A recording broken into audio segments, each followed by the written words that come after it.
यह कहानी एक छोटे से गांव के किनारे स्थित एक पुरानी सुनसान हवेली से शुरू होती है। कहा जाता है कि यहाँ कई साल पहले एक अमीर जमींदार अपनी पत्नी और बच्चों के साथ रहा करता था। एक रात अचानक उस हवेली में आग लग गई और पूरा परिवार जलकर मर गया। तब से वह हवेली वीरान पड़ी है और लोग कहते हैं कि वहाँ कुछ रहस्यमयी घटनाएं होती हैं। एक दिन एक युवा लड़की अरहमा अपने दोस्तों के साथ शहर से गांव घूमने आती है। अरहमा को रहस्यमयी जगहों की तलाश रहती है। जब वह हवेली की कहानी सुनती है तो वहां जाने का फैसला कर लेती है। गांव वाले उसे चेतावनी देते हैं, लेकिन वह उनकी बातों को मजाक समझती है। अरहमा और उसके 3 दोस्त फरहान, अली और नेहा रात के समय हवेली में दाखिल होते हैं। अंदर जाते ही दरवाजा अपने आप बंद हो जाता है। माहौल बिल्कुल सन्नाटा, ठंडा और डरावना होता है। दीवारों पर पुराने खून के धब्बे और जली हुई तस्वीरें लटकी होती हैं।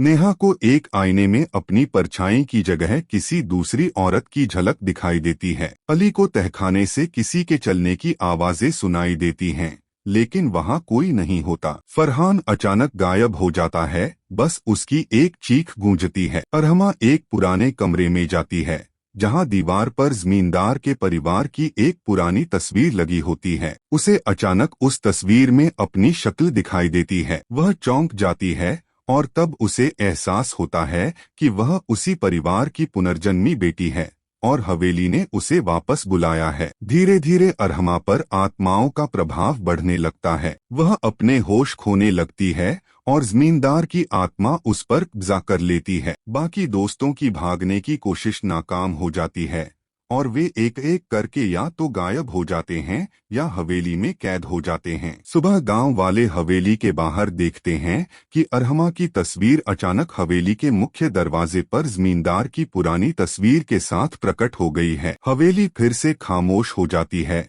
लेकिन अब उसके बाशिंदे एक और आत्माओं के परिवार से बढ़ गए हैं। अगर तुम चाहो तो मैं इसका अगला पार्ट भी बना सकता हूँ।